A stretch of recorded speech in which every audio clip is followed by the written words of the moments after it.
अस्सलामुअलैकुम, कैसे हैं आप सब लोग? उम्मीद करती हूँ सब लोग खैरियत से होंगे और खुश होंगे। अल्हम्दुलिल्लाह मैं भी ठीक हूँ। तो जी ये है शाम का टाइम, लगभग 5:30 बज रहे हैं। तो मैंने यहाँ पर असर की नमाज़ से मैं फ़ारिग हो गई थी। फिर मैं आई किचन में, क्योंकि मुझे धोना थे बर्तन, और बर्तन भी मतलब सुबह के भी हैं और दोपहर के भी हैं, 2 टाइम के बर्तन हैं ये इकट्ठे। तो मैं सुबह में आज नहीं धो पाई क्योंकि काम ज़्यादा था। तो सबसे पहले मैं ये सोचती हूँ कि मैं जो और काम करने के हैं वो कर लूँ, जैसे साफ़-सफ़ाई है और खाना बनाना है वो कर लूँ। तो मैं वो करने लगी थी।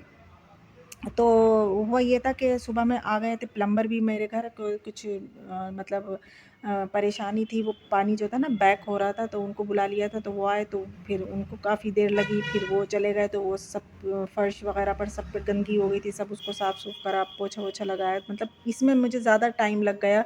फिर उसके बाद मुझे ये था कि मुझे तो खाना वगैरह ही बनाना है, तो मैंने पहले ये काम करे जो ज़्यादा ज़रूरी थी, ये तो मतलब बात की बात थी, ये तो बाद में भी धुल सकते थे बर्तन, तो मैंने एक तरफ को सिंक में करके रख दिए थे। तो ये मैंने सोचा था कि मैं ये शाम में उठकर धो लूँगी, क्योंकि मुझे निमटते-निमटते मतलब दोपहर के सुबह से जो मैं लगती हूँ, तो दोपहर में मुझे लगभग 3 बज जाते हैं। 3 कैसे बज जाते हैं, क्योंकि फिर मैं खाने-वाने से फ़ारिग होकर फिर नमाज़ वग़ैरह में पढ़कर फिर मैं थोड़ी देर मैं लेटती हूँ। अब मैं चाहे उसमें थोड़ी-सी नैप ले लूँ, अगर किसी दिन मुझे ज़्यादा ही जैसे होता है कि नींद अगर आई तो मैं थोड़ी बहुत नैप ले लेती हूँ, नहीं तो मैं बस लेटी रहती हूँ, मोबाइल देखती रहती हूँ, या अपने जो मेरे यूट्यूबर हैं, मतलब वो मेरे मतलब पसंदीदा, उनको देख लेती हूँ, उनके व्लॉग वग़ैरह देख लेती हूँ। बस मैं यही देखती हूँ और तो कुछ नहीं देखती हूँ, कोई ड्रामा वग़ैरह कुछ नहीं। तो ख़ैर ये फिर मैं शाम में उठती हूँ 5 साढ़े 5 बजे तक, पहले नमाज़ पढ़ती हूँ, फिर उसके बाद अपनी ये जो और काम मेरे होते हैं शाम के वो कर लेती हूँ। तो यहाँ आप कह रहे होंगे कि पता नहीं हमारी बहन आज इतने पटक-पटक के बर्तन क्यों रख रही है, तो मैं पटक-पटक के नहीं रख रही थी बर्तन, मैंने आज कुछ चीज़ अलग स्टाइल में, कुछ मैंने कहा आज कुछ अलग स्टाइल में वीडियो बनाती हूँ मैं, तो मैंने वो वीडियो मतलब करने के लिए मैं इस तरीके से कर रही थी। तो ये जो रोटी बनाने का तवा है, इस पे मैं पराठे बनाती हूँ, तो इसको भी मैं 4-5 दिन में मतलब माँज लेती हूँ, साफ़ कर लेती हूँ। ख़ैर ये तो है नॉन स्टिक है, लेकिन अब इसको मतलब 6-7 साल हो गए यूज़ करते-करते, तो अब मतलब इसका जो वो है ना नॉन स्टिक जो पन जो है वो अब थोड़ा कम होता जा रहा है। तो ख़ैर बदलने का सोच रहे हैं, लेकिन अभी नहीं, फ़िलहाल बदल लेंगे। और ये कुकर वग़ैरह मैं धो रही थी, माँज रही थी, तो अच्छा ये हुआ कि मैं ये धो ही रही थी, तो इतने में मग़रिब की अज़ान हो गई। तो फिर मैंने इसको छोड़ा, कुकर वग़ैरह को धोकर माँज कर ऐसे ही छोड़ा, मैंने किचन को पानी पिया और मैंने पहले जाकर मग़रिब की नमाज़ अदा करी। नमाज़ अदा करने के बाद फिर मैं आई, फिर मैंने अपने किचन जो था वो अच्छे से खूब उसको साफ़ करा। आज मैंने उस पे स्लैब वग़ैरह पे जो काउंटर टॉप होता है, उस पे भी मैंने सर्फ़ वग़ैरह लगा कर उसको मांज-मूंज लिया, चमका दिया। वैसे तो चमकता ही है मेरा, मगर वो था कि आज चले और मैं साफ़ कर लेती हूँ। इसके बाद फिर मैंने कहा अब जब किचन में हूँ, तो जो सारे मेरे किचन के काम हैं वो सारे ही मैंने निपटा लेती हूँ। फिर ये साफ़ करने के बाद फिर मैंने जो था अपना पपाया, जैसे आप लोगों को पता ही है कि मैं पपाया ज़रूर लेती हूँ रात में।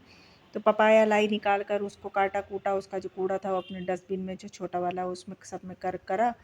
फिर उसके बाद बच्चों ने कहा कि अब मम्मू हमें भी भूख लग रही है, तो मैंने कहा चलें, अब मग़रिब के बाद का टाइम हो गया, मतलब अब खाने का टाइम तो है ही एक। तो फिर मैंने बच्चों को खाना वग़ैरह भी गरम करके दे दिया था। ख़ैर मैंने तो नहीं खाया, मैंने ब बस पपाया ही लिया था, बच्चों को खाना दिया। हस्बैंड थे नहीं अभी, हस्बैंड तो निकल जाते हैं मग़रिब के बाद, वो फिर आते हैं इशा पढ़कर, तो जब वो आएँगे तो मैं उनको खाना दे दूँगी। तो मैं अपने जो ये काम है मेरे, ये मैं काम करके अपने निमट रही हूँ। और आजकल ये डेंगू और टाइफाइड इतना चल रहा है, मैंने 2 दिन अब व्लॉग यूँ नहीं बनाया, क्योंकि संडे को मैं चली गई थी अपनी अम्मी की तरफ, तो उस दिन भी मैंने कुछ नहीं बनाया। फिर मैं मंडे को गई अपनी बहन की तरफ, बड़ी सिस्टर, उनके बेटे को डेंगू भी हो गया और टाइफाइड भी हो गया बच्चे को, बहुत फ़ीवर है उसको, आप लोग उसके लिए दुआ करें, अल्लाह पाक उसको जल्दी से सेहतयाब करे। बच्चा है, मासूम है अभी, ना कुछ खा रहा है, ना पी रहा है, बहुत बुखार है उस बच्चे को। अल्लाह पाक ये आजकल ये बहुत ज़्यादा चला हुआ है टाइफाइड और डेंगू, अल्लाह पाक बस अपना रहम करम करे हम सब के ऊपर, और इस वबा को बाहर निकाल के फेंके। मैं तो कहती हूँ ये डेंगू को ही डेंगू हो जाए। तो मेरे बच्चे हँस रहे थे।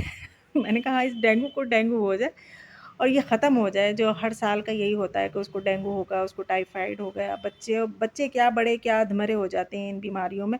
मुझे भी एक बार डेंगू हुआ था, याद है, शादी से पहले हुआ था। अरे भाई बहुत बुरी हालत हुई थी मेरी भी, 1 महीने तक लगातार मेरी दवाई चली थी। बहुत परेशान थी मैं तो, बहुत ज़्यादा उससे चुल हो जाती है ना, खुजली, वो भी हो गई थी मेरी तो, मैं तो हाथों को सहलाती रहती थी, बस बहुत परेशान थी। खैर अल्लाह का शुक्र है, बस वो एक ही बार हुआ था, उसके बाद नहीं हुआ। अल्लाह पाक किसी को नहीं हुई है, अल्लाह पाक बस सबको अपनी हिफ्ज़ ओ अमान में रखे। जिस जिस बीमारियों में भी है, मैं तो सारे बीमारों के लिए कह रही हूँ, अल्लाह पाक सबको अपनी हिफ्ज़ ओ अमान में रखे, सबको सेहतियाब करे। और अच्छा इतना है कि वॉइस ओवर करो ना तो ज़बान इतना लड़खड़ाती, इतना बहकती है कि आप लोग भी हँसते होंगे, मगर मैं उस ना उन क्लिप को मैं वो नहीं करती हूँ, निकालती नहीं हूँ। मैं कहती हूँ ये तो सबके साथ ही होता है, सबकी लड़खड़ाती है ज़बान तो, कोई ख़ास मेरे साथ ही थोड़ी ऐसा होता है कोई। और यहाँ देखिए मैं पपाया काट रही थी, पपाया थोड़ा पिलपिला सा तो वो था, मगर था बड़े मज़े का, मतलब बड़ा मीठा-मीठा था, मज़ा आ गया खाकर।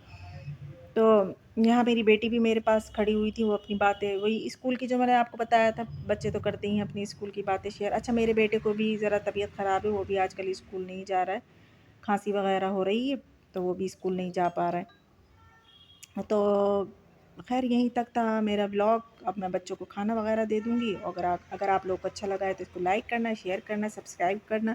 फिर मिलूँगी नेक्स्ट व्लॉग में अपने नई रूटीन के साथ, तब तक के लिए अल्लाह हाफ़िज़।